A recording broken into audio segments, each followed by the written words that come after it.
Perception bias is like a festering wound. You know you have it, yet you can't seem to heal it.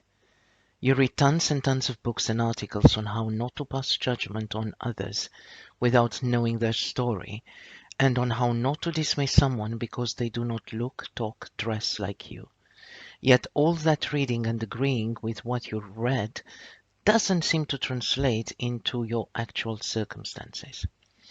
The value benchmark criteria we start forming at a young age and largely influenced by our social environment becomes, in adulthood, like an impenetrable fortress where no other alternatives seem to be possible anymore. Truly keeping an open mind is a litmus test many of us epically fail. Why? Because our minds are wired to take the easy way out and, as it has been proved so many times by psychologists and researchers, our mind really plays tricks on us. I am a communicator, and sometimes it is my job to deconstruct perceptions of all kinds. It can be a painfully slow process, but a much needed one. And I do this for high net worth individuals, governments, various corporations, projects, or teams. No one is inherently bad, just like no one is inherently unbiased or perfect. There is no such thing as perfection of either type when it comes to humans, just our perception of it. Behavioral science shows us that we are highly influenced by the social archetypes we are brought up with and the race or social hierarchy we take for granted. For instance, all politicians are corrupt and all doctors save lives are just some of the social statements we seldom dispute, although, of course, neither of those is true. This video started with the footage of different women of different body sizes wearing different types of clothes, casual and business. Those women also had different facial features and different ages. If at all possible, I would very much like you to reflect on that footage for a couple of minutes and, without rationalizing or justifying your answers, please answer the following questions. Which woman would you hire? Which woman would you trust? Which woman would you have in your team?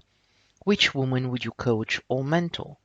Write down the answers on a piece of paper, please. Then, reflect on your answer to each of those four questions and allow me to ask you another question. Why?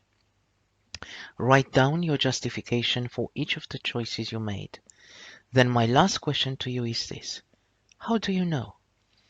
By now, this short and very simple yet extremely powerful exercise will have revealed your perception bias and how strongly external factors, such as one's mere appearance, influence your thoughts, your decision-making process, and your willingness or not to dig deeper than just to be satisfied with the shortest, easiest answer you can justify to yourself. Depending on what your job is, and even more so if you work with people or influencing other people, you cannot afford your perception bias, in other words, your mind tricks, to rule your choices or decisions.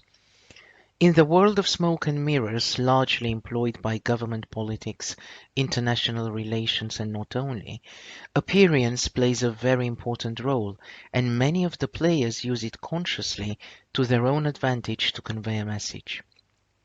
That message is rarely true or correct. It is the perception and interpretation of it that matters more than the honesty or the truthfulness behind it. Not all fat people are fat because they cannot control their appetite. Therefore, you would assume that they don't know when to stop. Not all women who dye their hair pink or green are at war with the world and want to be seen. Some just simply like the color. Not every woman who has a business suit is a spider in disguise. Some just feel more comfortable wearing a suit because it helps them draw a line between work and play. Not every person who wears creased clothing is untidy. They may find the time to do the ironing or going to the dry cleaners as an unnecessary waste of time which they would rather spend on their work. Someone who doesn't grin all the time is not necessarily depressed. They may simply find what you said not funny enough for them to laugh at. Someone who doesn't drink alcohol at an office party is not necessarily an ex-alcoholic. They may have a medical condition or simply their religious beliefs may not allow them to drink. Always, for everything, try to challenge your perception bias and ask yourself why you thought the way you did, or what it was that led you to that decision or conclusion. You will, very soon, be amazed by how much your reflective analysis has changed and by how much you would be able to distinguish between noise and substance. If you really want to know someone, work with someone, trust someone, rely on someone's advice, or influence someone's behavior, you have to know them well. And our perception bias gets in the way of that. My name is Alaminti, and I would like to thank you for being here today. Power and Influence is a journey, and I would love to have you with me on it.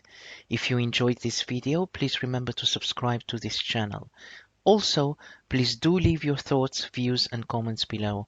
I would love to read them.